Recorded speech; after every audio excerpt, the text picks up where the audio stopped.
Wanita ini menarik rambutnya hingga tampaklah kepalanya yang botak. Dengan tatapan yang mengerikan, wanita ini gerak-geriknya sungguh sangat aneh. Wanita pemilik butik ini lalu masuk ke dalam lift dengan cara meringkuk.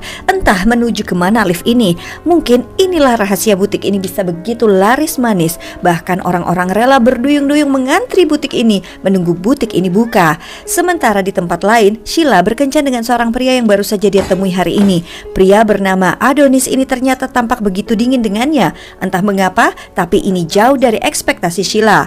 Membuat Sheila merasa sangat jengkel. Lalu Sheila pun pulang dan melepas gaunnya. Namun baru dia sadari bahwa tubuhnya mendapat ruam-ruam menjijikan seperti kudis. Apakah ini karena gaun itu?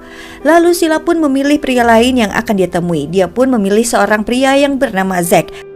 Sementara di butik, wanita ini mengamati pembelinya yang sudah mengantri walau butik belum buka dan masih sangat sepi. Sungguh butik ini sangat aneh. Paginya, Sheila mencari baju merahnya tapi ternyata tak ada di lemari.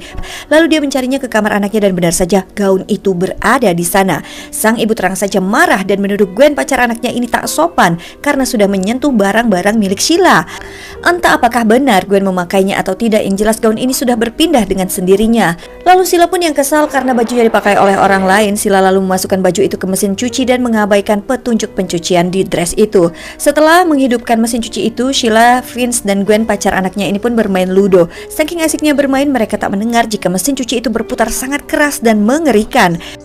Lalu tak lama, suara guncangan itu semakin besar dan mengejutkan mereka. Suara itu berasal dari ruang laundry. Dan benar saja, tak masuk di akal. Mesin cuci itu bergetar sangat kuat hingga merusak mesinnya. Mesin cuci mereka tidak mau berhenti dan terus berputar hingga memecahkan dinding. Bahkan setelah kabelnya pun dicabut, mesin ini tetap tak mau berhenti.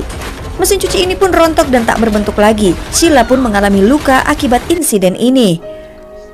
Beberapa hari kemudian, Sheila kembali ke butik untuk membeli sebuah mantel. Dia lalu melihat majalah katalog produk butik ini. Lalu dia melihat gaun merah yang dia miliki dikenakan oleh seorang model yang cantik ada di katalog ini. Tiba-tiba wanita ini melarang Sheila untuk melihat foto itu. Baru diketahui ternyata model yang memakai baju itu telah tewas tertabrak mobil di zebra cross tepat setelah pemotretan. Bahkan masih menggunakan dress yang sama.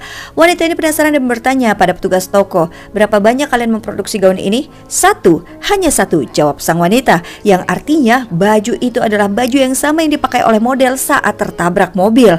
Dan benar saja, memang beritanya juga sudah tersebar saat kejadian itu berlangsung. Sheila lalu kembali berkenalan dengan seorang pria bernama Zack. Saat Sheila pergi tanpa memakai gaun merah itu, ternyata gaun merah itu mengganggu pacar anaknya Gwen. Itu melayang-layang sendiri di udara. Lalu, itu semua hanya mimpi.